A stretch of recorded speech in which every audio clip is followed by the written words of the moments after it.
Sur la dynamique de leur bon match nul obtenu dans les dernières secondes à Blagnac, les locaux espéraient bien inquiéter leur hôte Columérin, en se procurant même les premières situations devant le but de Gorille. Mais fier de sa supériorité hiérarchique, Colomiers faisait parler sa terrible efficacité offensive dès la 19e minute, quand oublié par la défense occitane, Kenny ajustait parfaitement Grave pour ouvrir le score. Efficacité offensive encore, seulement quelques minutes après le premier but, avec une seconde réalisation fort justement refusée à Léo Fisten pour hors-jeu, avant que la première période ne se solde sur ce court avantage columérin, les pensionnaires de CFA semblant maîtriser à leur guise le tempo de la rencontre.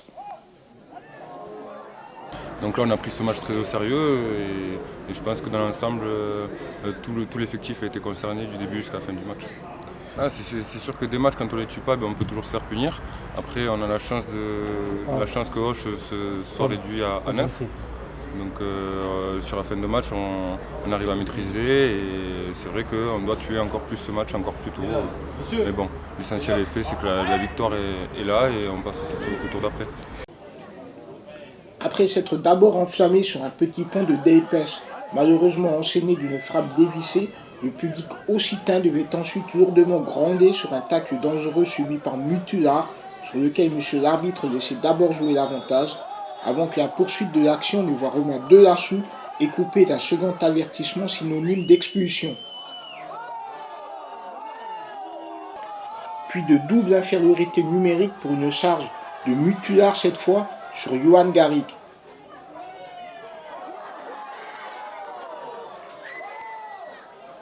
Peut-être mu par ce double sentiment d'injustice, mais également aidé par le large déficit de réalisme adverse, les locaux feront longtemps front, allant jusqu'à inquiéter Gorille sur une frappe de Bléda,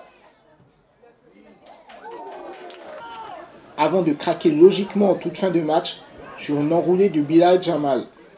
Le tableau d'affichage en restait là, malgré un dernier pénalty stoppé par Grave, en guise d'anecdotique et probablement inutile point d'orgue avant le coup de sifflet final. Un bon début de saison, après on fera le bilan à la trêve. Donc là il nous reste encore des gros matchs à venir. Quel charisme. Il nous reste des gros matchs à venir, donc on ne s'enflamme pas. Là il y a Tarbes qui arrive, donc c'est le coach pour l'interview.